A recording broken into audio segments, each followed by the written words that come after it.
आप कहानी देखते हो, आपके पास स्क्रिप्ट है, आपने वो पढ़ा और पढ़ने के साथ साथ आप बोलते कि यार ये क्या है, भैया नहीं, अरे सर आप करो ना, आप तो लिखते हो तो सजेशन फिर उसको कई चीजें ऑन द स्पॉट बहुत सुंदर बन जाती है।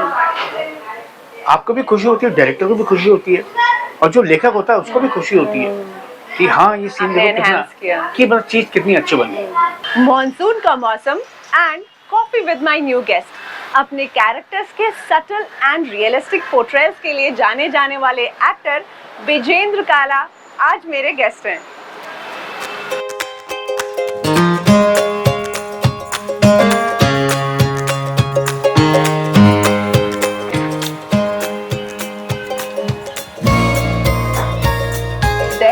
Welcome to the show. Welcome to my show A Day Unfiltered, Vijendra जी, आपका स्वागत है। Thank you. तो सबसे पहले मैं आपसे ये पूछना चाहूंगी कि फांसिंग तोमर में वो डबल एक्सेल साइज की जो राखी आपने हाथ में पहनी थी वो मुझे बहुत स्ट्राइक की थी, क्योंकि जब मैं स्कूल में थी मुझे याद है कि क्लास में जो लड़के सबसे बड़ी राखी पहन के आते थे ना, तो मतलब ये माना जाता था कि इनकी बहन इनसे बहुत ज्यादा प्यार करती है, इसलिए इतना बड़ा साइज का। तो वो आपका आइडिया था या मतलब कॉस्ट्यूम डिपार्टमेंट? जो नेचुरली जो कॉस्ट्यूम इन लोगों ने उसी डिपार्टमेंट का था। एक तो क्या था कि वो जो जगह थी जहाँ हमने शूट किया था, तो वो स्मॉल टाउन है, मतलब ना वो बिल्कुल रियल लोकेशन है अपने आप में। और वहाँ मैक्सिमम क्या होता है कि जैसे मैं मथुरा को बिलोंग करता हूँ, मैं तो बता दूँ कि मतलब I belong to Uttarakhand, Pauri Garhwal में, और पैदाइश मेरी उस तरफ की है, लेकिन मैं रहा मथुरा में। वहाँ मेरी एजुकेशन, थिएटर, सारी एक्टिविटी। तो स्मॉल टाउन में क्या है ना कि मतलब ये जो त्यौहार होते हैं फेस्टिव, ये मतलब दिखावा बहुत तगड़ा होता है भाई, है ना। तो मुझे याद है कि मतलब हम भी जब राखी लेने जाया करते थे तो खुद अपनी पसंद की राखी लेने जाया करते थे। तो वो मेरी 3 बहनें हैं, तो वही मतलब बड़ी बड़ी, और पहले वो उसमें पता नहीं क्या गुदगुदा का एक वो लगा, फोम टाइप का लगा रहता था। तो कुछ वैसे लेयर्स होती थी 1 2 3, मतलब एकदम ब्रेड की तरह। वो बहुत स्ट्राइक किया था मुझे। जब मैंने पहली बार देखा था थिएटर में तो देखकर ही मुझे हंसी आ गई थी। सैंडविच रखा। तो जो आपकी सेंस ऑफ बिलोंगिंग है, क्योंकि आप पौड़ी से बिलोंग करते हैं और आप रहे हैं मथुरा में, तो कितना टाइम पौड़ी में स्पेंड किया, कितना मथुरा में, तो कहाँ से आपकी सेंस ऑफ बिलोंगिंग ज्यादा है? नहीं, मेरे को मतलब वहाँ का तो कतई नहीं है।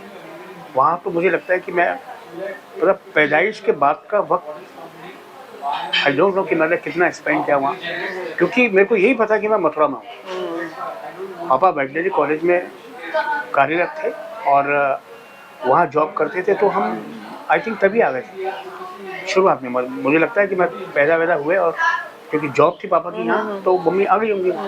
तो आना जाना तो लगा रहता होगा नानी के घर, दादी के घर, या क्योंकि मेरी 5 बुआएं हैं। मुझे लगता है कि मेरे पापा से पहले या पापा के साथ साथ जो मेरी 2 बड़ी बुआएं थी उनकी शादियां हो चुकी होंगी। बाकी 3 बुआओं की शादी में जो गांव में आना जाना रहता था वो, और गर्मियों की छुट्टी में हम जाया करते थे। तो हम बहुत ब्लेस्ड थे इस मामले में कि पापा हमको लेके जाया करते थे ना पहाड़ में। गर्मियों की छुट्टी हुई और महीने भर की छुट्टी के लिए पहाड़ चले, तो उस बहाने हमने पहाड़ जो कुछ भी था उस वक्त देखा। वो भी वो वाला पहाड़ जहाँ सड़कें नहीं थी, बिजली नहीं थी, हरा भरा, है ना, एकदम ग्रीनरी, प्लास्टिक और कैन्स नहीं थे यहाँ। रात को एकदम गुम और चुर्र चुर्र चुर्र चुर्र चुर्र वो जो आवाजें आती रहती जुगनू की आवाज, जुगनू की, देखना उनको, है ना, और वो सब। तो मैंने वो वाला पहाड़ देखा है जो हम पैदल सुबह निकलते थे, श्रीनगर से जाते थे हम लोग पैदल, और रात शाम को बिल्कुल हो जाने के बाद, बिल्कुल रात जैसे आने को है तब तक हम पहुंचते थे, गोधूली के टाइम पे। तो ये जो चुर चुर आपने आवाज बताई, तो आपके फार्म्स भी है वहाँ पे? क्योंकि नहीं, ये तो मतलब मैं कह रहा हूँ ये रात। अच्छा, वो जो लंबे से पेड़ होते हैं ना, उसमें से आवाज आती है? उनमें से नहीं, मेरे उन पेड़ों से आवाज नहीं, रात का सन्नाटा हो जाता है। एक कुछ टिपिकल कुछ इंसेक्ट होता है उसके आवाज। हाँ, ये तो मतलब वैसे आवाजें होती है जो कीटाणु होते हैं ना, जो तुमने जैसे कहा कि जुगनू उगनू वगैरह, ये खूब जगमग जगमग पूरे रात के अंधेरे में घूमते रहते थे। ये जुगनू हमने वहीं देखे थे, है ना, उसके अलावा हमने कहीं देखे थे। तो ये एक समय था उस वक्त, और जैसे कि मैंने बोला कि बिजली नहीं थी और सड़कें नहीं थी उस वक्त। तो पैदल काफी चलना पड़ता होगा? अरे पैदल चलना पड़ा था, सुबह निकले और रात को पहुंचे, अरे बाप रे। इतनी लंबी जर्नी। क्योंकि मैं खुद नैनीताल से बिलोंग करती हूँ, नैनीताल के पास एक टाउन है हल्द्वानी, तो हल्द्वानी और नैनीताल के बीच में हम लोग का गांव है, तो इट्स लाइक पूरा वैली, तो पूरा चढ़ के फिर दूसरी तरफ उतरना होता था, तो I can relate to you कि हमको भी बहुत चढ़ के जाना पड़ता था, और हम लोग को तो आदत होती है चढ़ने की, तो ट्रैकिंग तो बिल्कुल। तुम बहुत अच्छी बात बताई तुमने, तुम कुमाऊनी हो, मेरी वाइफ भी कुमाऊनी है, वो भी नैनीताल से, तल्लीताल से बिलोंग करती है, और आज की तारीख में जो मेरी सासू जी हैं वो हल्द्वानी आ गई हैं। अच्छा। हाइडल गेट वहाँ पर घर है उनका।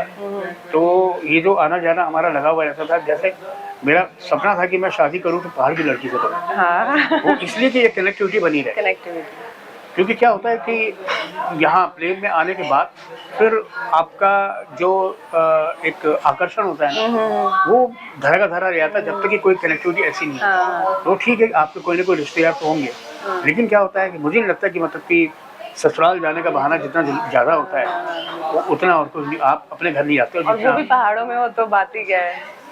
तो फिर कितना आना जाना होता है नैनीताल? रहता है। अब नैनीताल से वो लोग नीचे हल्द्वानी उतारा है, क्योंकि ज़्यादा नहीं, वो होटल पे ही है, बुजुर्ग ज़्यादा हो दूर गई नहीं हैं सासू जी, तो उम्र के साथ साथ क्या होता है कि जितना अच्छा हो कि आप नीचे प्लेन में रहें, क्योंकि वहाँ थोड़ा सा गर्म और सर्दी दोनों ही उसी हिसाब से होती है। क्योंकि वहाँ बहुत, नैनीताल में तो बहुत ठंड नैनीताल होती में है, तो स्नोफॉल बहुत ठंड वगैरह होती है, जबरदस्त स्नोफॉल भी होता है, और थोड़ा सा बुजुर्ग लोगों के लिए वो घुटने उठने में इतना शारीरिक एक पेन बन जाता है उसको। तो लैंग्वेज बोलते हैं आप गढ़वाली?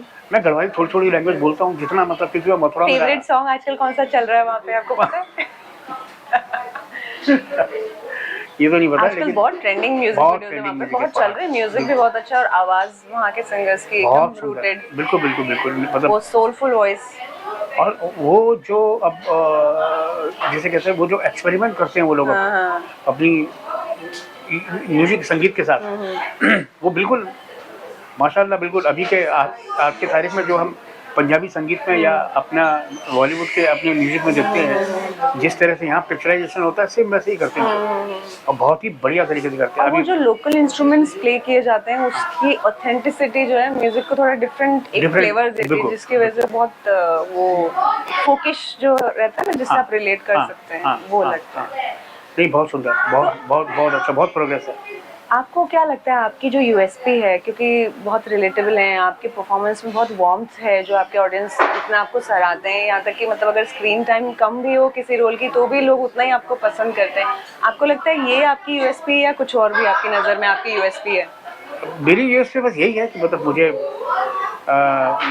मेरे चाहने वाले पसंद करते हैं कि मैं जिस भी अंदाज में जिस तरह से परफॉर्म करता हूँ, शायद मुझे लगता है वो अपने दिल के करीब समझते हैं। मेरी कोशिश रहती है कि मैं थोड़ा सा अपने किरदार को ना चटपटा बनाने की कोशिश करूँ ना, मेरे को बिल्कुल एकदम वो डेड सोल टाइप का परफॉर्म करना कतई अच्छा नहीं लगता। कुछ भी हो कम से कम ना, ऐसा ना कि मतलब ओवर एक्टिंग तो समझ में आ जाती है, लेकिन जिसे कहते हैं चाहे उसको जान फूकना या तो सेटल के साथ साथ थोड़ा सा इंटरेस्ट क्रिएट हो, एक स्लाइटली एक मैजिक तो होना चाहिए उस किरदार के अंदर, तो तब जाके ऑडियंस को भी अच्छा लगता है, तब उनको यादगार भी बना रहता है कि ना। जैसे मेरे को थोड़ा सा राइटिंग का शौक है शुरू से। हाँ, वो मैं पूछने वाली थी, आपकी शुरुआत जो थी एज ए राइटर हुई थी? हाँ, एज ए राइटर नहीं हुई थी, मतलब मैं लिखता था, और ये लिखना मैंने जब मैं आकाशवाणी में बच्चों का कार्यक्रम किया करता था तब से पहले गीत कुछ कविताएं लिखता था, फिर बड़ा हुआ युवा वाणी के लिए कुछ मैंने प्ले लिखे, फिर उसके बाद जब स्टेज किया तो सबसे पहले जब मेरी एंट्री हुई तो उस वक्त मैंने एक प्ले लिखा था, क्या बोलते हैं, फर्स्ट क्लास वेटिंग रूम, फिल्मी स्पेयर पार्ट। तो वो मेरे मित्र जो कि अब दुनिया में नहीं है, संदीपन विमल कांत, बहुत ही रिनाउंड राइटर हैं, उनको मैं माँ बोलता हूँ, जिनकी वजह से मैं एक तरह से जगह है तो मेरे स्टेप इस इंडस्ट्री में पड़े, डॉक्टर अचला नागर। तो संदीपन ने वो प्ले डायरेक्ट किए थे और मैं वन ऑफ द मेन किरदार निभाया करता था, तो वो मेरी थिएटर की एक्टिविटीज़ थी। तो उस वक्त से मैंने जो लिखना, मथुरा, हाँ, ग्रुप था हमारा स्वास्तिक रंगमंडल, तो वहाँ से जो मैंने राइटिंग शुरू की, वो राइटिंग धीरे धीरे करके साथ में रही, और माँ जो कि बहुत रिनाउंड राइटर रही हैं अचला जी, उनको मैंने असिस्ट किया। उनकी मैंने काफ़ी फिल्मों में उनको मैंने असिस्ट किया, है ना। तो वो राइटिंग का जो सेंस है, वो जो एक अंदर से कि मतलब ये चीज़ कैसी लिखी हुई है, इसको किस तरह से होना चाहिए, तो वो थोड़ा सा जो है मेरे साथ वहाँ से है। तो मैं वो भरपाई अपनी उन सीन्स में करता हूँ ना, जिनमें मुझे लगता है कि इसमें कुछ कमी रह गई है ना। भाई जो भी लिखता है वो अपने मन से पूरी तरह से लिखता है, लेकिन जब कोई किरदार हम करने जाते हैं तो उसमें हमको लगता है कि शायद इसमें थोड़ा सा ये छूट गया या ये छूट गया, या ना भी छूटा हो तो आप अपना फ्लेवर डालने की कोशिश करते हैं।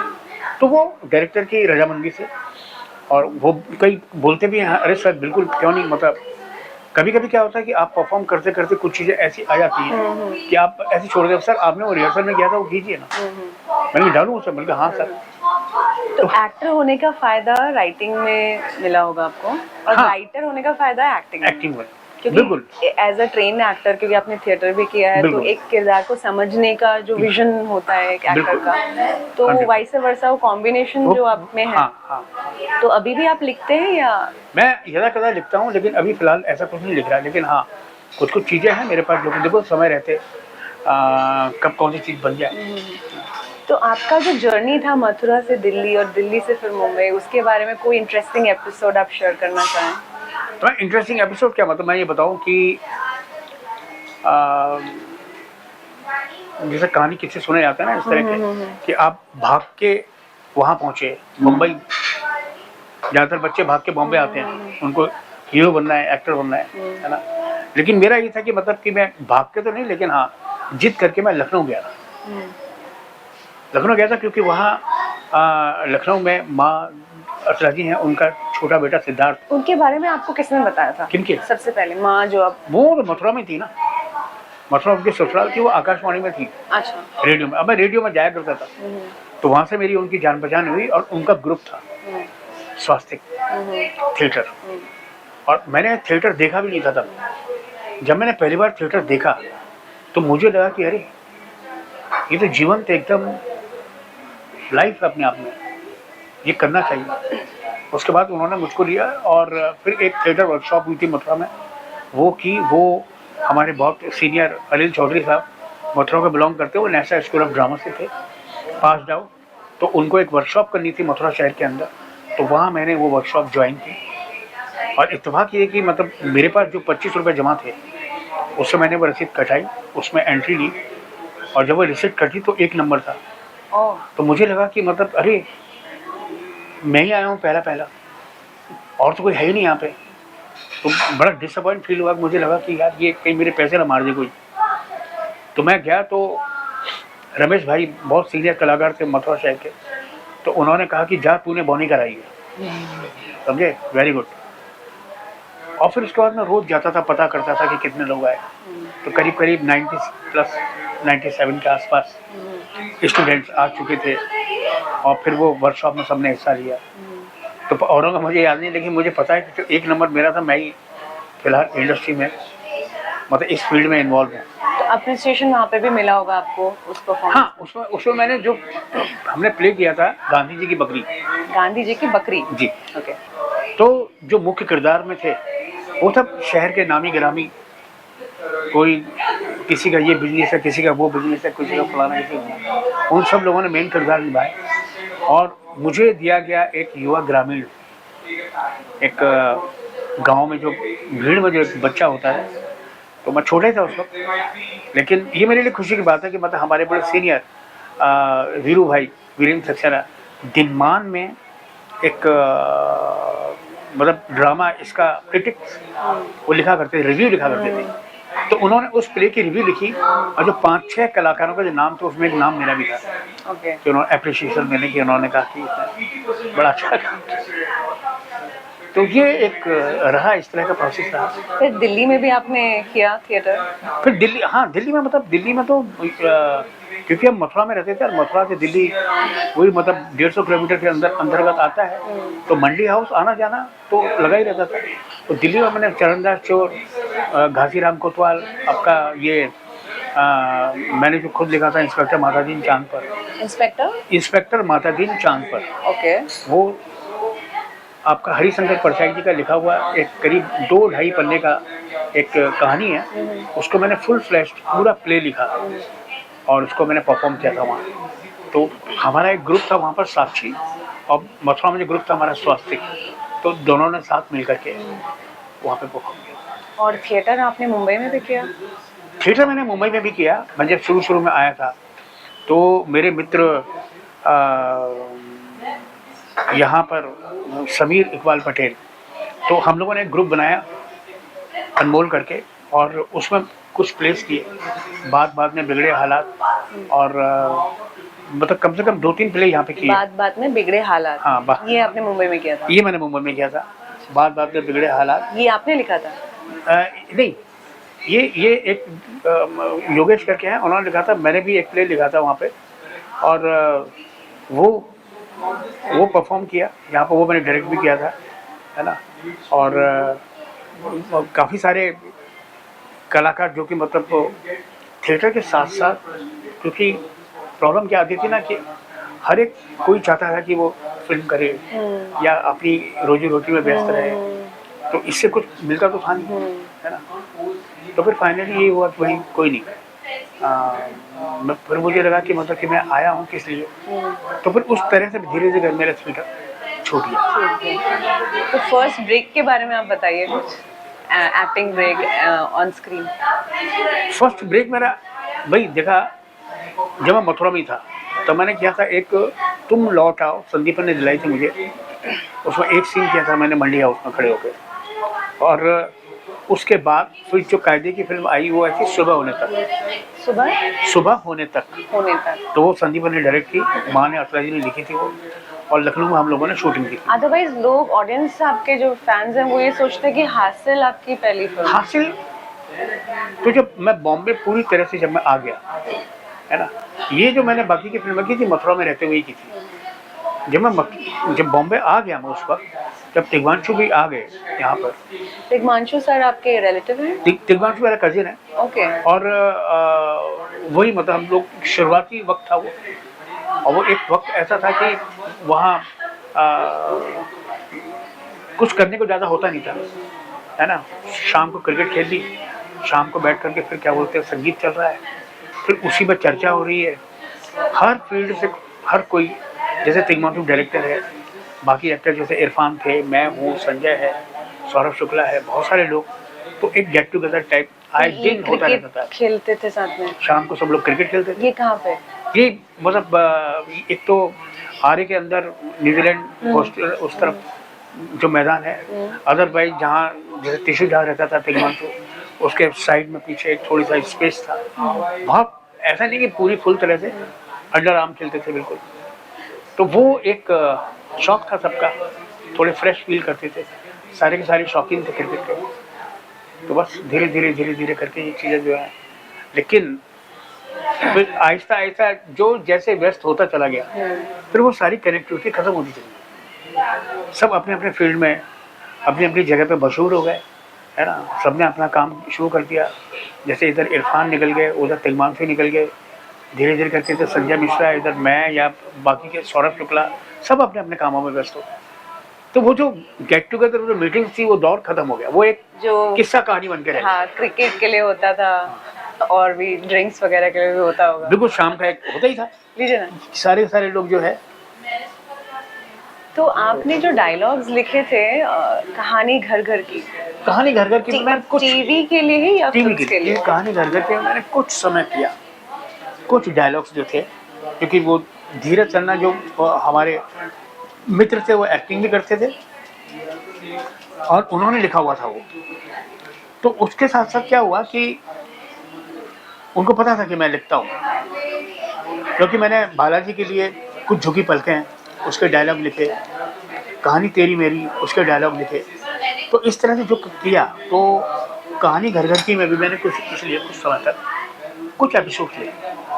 इसके अलावा और कौन कौन से टीवी सीरियल्स आपने लिखे, और सबसे बेस्ट आपको किसका एक्सपीरियंस लगा, कौन सा सीरियल? कुछ झुकी पलकें लिखा मैंने, काफी लिखा, कहानी तेरी मेरी लिखा। उसके बाद तिग्मांशु के लिए मैंने बेस्ट सेलर, है ना, भौरा ने खिलाया फूल, भगवान ने हाँ। खिलाया फूल, ये हाँ। किसके लिए था? ये स्टार प्लस पे आता था ना एक best seller, star best sellers आते थे, तो उसमें लिखा कुछ, एक सैटरडे की कहानियाँ लिखी थी मैंने, तो वो अपने ये पार्थो मित्रा उनके लिए लिखा। ये कुछ राइटिंग थी जो कि मैं यदा कदा करता रहता था। अभी कोई स्क्रिप्ट लिख रहे हैं? अभी नहीं, मैंने मेरी एक स्क्रिप्ट थी जो कि 2020 में पिक्चर रिलीज हुई, सब कुशल मंगल है। ओके। उसे उसमें अक्षय खन्ना और इनकी रवि किशन जी की बेटी पद्मिनी कोल्हापुरी जी का लड़का, वो उसमें थे। ओके। तो आपको लगता है सतीश कि कौशिक साहब थे। आपको लगता है स्क्रीन टाइम से फर्क पड़ता है किसी कैरेक्टर के लिए, कि जैसे जो मेन कैरेक्टर्स होते हैं उनको लेंथ ज़्यादा मिलती है, जो सपोर्टिंग कास्ट होती है उनको लेंथ कम मिलती है, तो इससे क्या आपको लगता है फर्क पड़ता है, या एक अच्छा एक्टर अपनी छाप एक छोटे कैरेक्टर्स में, छोटे स्क्रीन टाइम में भी छोड़ देता है? देखो, आपको अगर स्क्रीन टाइम अच्छा खासा मिलता है तो ये तो सोने में सुहागे की बात है, ये तो बहुत अच्छी बात है। इससे फर्क पड़ता है या अच्छे एक्टर को फर्क नहीं पड़ता, वो दो डायलॉग्स में भी अपनी इम्पैक्ट छोड़ नहीं, देखो, इम्पैक्ट छोड़ना एक अलग बात है, लेकिन एक बड़ा काम मिलना एक अलग बात है ना। अगर आपको एक बड़ा काम मिलता है उसमें आपको इम्पैक्ट छोड़ने के लिए अच्छा खासा स्पेस मिलता है, लेकिन कभी कभी क्या होता है कि वो स्पेस भी कम पड़ जाता है, और कभी कभी क्या होता है कि छोटा सा स्पेस भी आपको एकदम इतना बढ़िया परफॉर्म करा देता है, लोगों को जता देता है कि भाई इस बंदे में बहुत जान है। सेंट्रल कैरेक्टर अगर करना चाहें तो किस तरह का कैरेक्टर आपका फेवरेट होगा जिसमें आप वो मतलब क्योंकि आप राइटर हैं, शायद आपने सोचा भी होगा अपने आप को किसी एक पर्टिकुलर किरदार में देखने का। मेरे को क्या रहता है कि ऐसी कोई चॉइस नहीं है इस तरह से ना कि कोई मुझे बताए कि मतलब इस तरह का किरदार हो तो आप ये करो। नहीं, इसलिए मैं वो पूछ रही हूँ क्योंकि आप राइटर हैं, तो क्या आपके जहन में कुछ है कि मतलब इस तरह का किरदार होगा तो मैं बहुत अच्छा जस्टिस कर पाऊंगा एज अ सेंट्रल कैरेक्टर? नहीं, मतलब ये वही वाली बात होगी कि आपको किस तरह का किरदार आपका पसंदीदा है, लेकिन मतलब ऐसा नहीं है कुछ भी। वही तो मैं जानना चाह रही हूँ कि किस तरह का किरदार आपका पसंदीदा है। मेरे लिए जो मेरे को किरदार दिया गया वो मेरे को फ्रेश आप ढाल लेते हैं अपने। हाँ, मतलब उसमें ढाल नहीं देता, मतलब वो मेरे को लगता है कि मेरे को इसमें कुछ कर देना चाहिए। वो चाहे फादरली हो, वो चाचा का हो, ताऊ का हो, वो एक इंस्पेक्टर का हो, वो एक वकील का हो, इस तरह के बिल्कुल डिफरेंट किरदार होते हैं। पता नहीं कब किस तरह से, अभी मैं बताऊँ कुछ, अभी मैंने फिल्में की हैं जिसमें बड़े इंटरेस्टिंग से मुझे अपना, क्योंकि हम खुद नहीं सोच सकते, हम कितना सोच पाओगे आप, है ना। लेकिन कभी कभी क्या होता है कि आपको कुछ अच्छी कहानियाँ इस तरह की मिल जाती है, टेलर मेड। हाँ, एक है जैसे मतलब टेलर मेड किरदार तो वही हुआ कि जो आप करते आ रहे हैं, मतलब आप मतलब हैं ये आप ही के लिए ना, एक तो वो वाली बात हो गई। एक होता है बिल्कुल डिफरेंट थोड़ा सा। अभी जैसे मुझको इंतजार है एक फिल्म का जिसका नाम है जीवन बीमा योजना। जीवन बीमा योजना ये आने वाली है? भीमा योजना। हाँ, जीवन भीमा योजना। ओके, ये आने वाली है? हाँ, ये आने वाली है, इंतजार है इसका, वेट कर रहा हूँ मैं।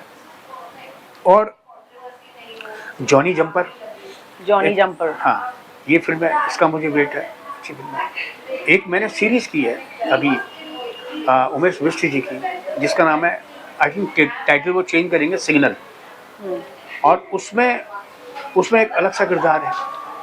इसके बाद एक मैंने मर्डर मुबारक की है फिल्म, मर्डर मुबारक, हाँ, ये मैडॉक की फिल्म है, इसमें बिल्कुल एकदम अलग तरह का किरदार है। मतलब ये सब अलग अलग है एकदम ना। मैंने पहले किए थी इस तरह से, इनमें थोड़ा सा फ्लेवर डिफरेंट है इन सब कैरेक्टर का, इन सब किरदारों का। तो इसलिए मेरे को इंतजार है कि ये कब रिलीज होंगे, कब आएंगे।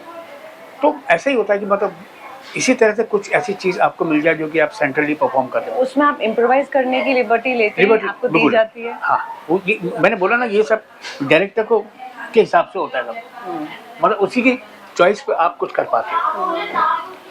बट जैसे डायलॉग्स में लिबर्टी मिले तो आप कुछ ऐड ऑन करते हैं उसमें? बिल्कुल।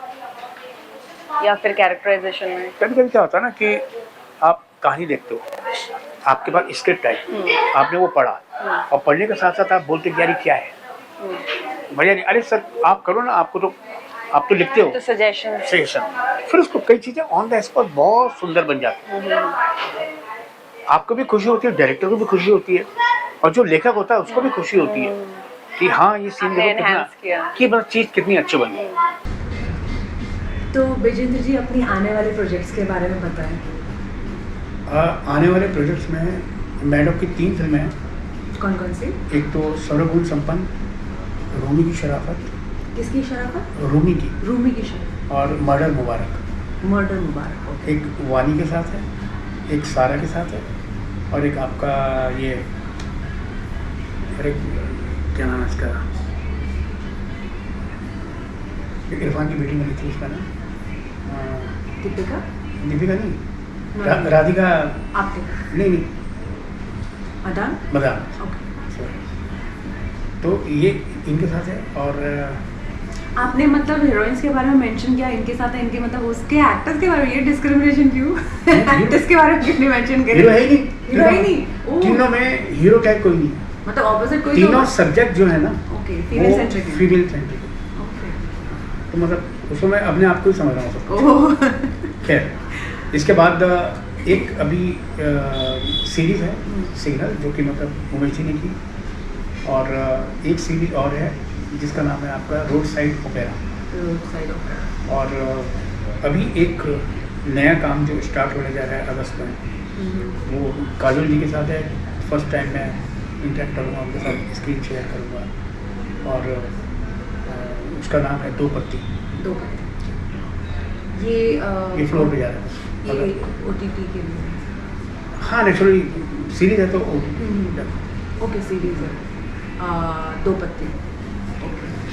तो बेस्ट विशेस आपको, and thank you so much for joining me in my show a day unfiltered. आपने अपने लाइफ के एक्सपीरियंसेस शेयर किए हमारे दर्शकों के लिए, और टिप्स भी दिया। तो कुछ कहना चाहेंगे अपने दर्शकों को, अपने फैंस को? बस मैं ये कहना चाहूँगा कि मतलब अपना प्यार बनाए रखें और अपने स्वास्थ्य का ख्याल करें। मेरे स्वास्थ्य के लिए ईश्वर से कामना करें, और इसीलिए मैं धीरे धीरे करके आपको और अच्छा काम देने की प्रयास करूँगा, कोशिश करूँगा। और सबसे बढ़िया कि देश हित में सोचें, सबसे प्रेम करें। बहुत बहुत शुक्रिया। और अ डे अनफिल्टर्ड के लिए भी प्लीज़ बोल दीजिए सब्सक्राइब करने के लिए हमारे शो को। सब्सक्राइब करें, लाइक करें, और आप क्या बोलते हैं, कमेंट्स करें Comments अच्छे। थैंक यू सो मच धन्यवाद। For being here with us. Thank you so much. बेटा वेज में एक तो कैपेचिनो मेरे को, है ना, और थोड़ा सा लिटिल स्ट्रॉन्ग। और वेज में क्या है खाने को तुम्हारे?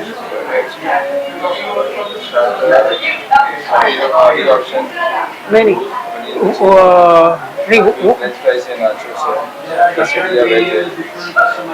वो नहीं है, वो केक टाइप,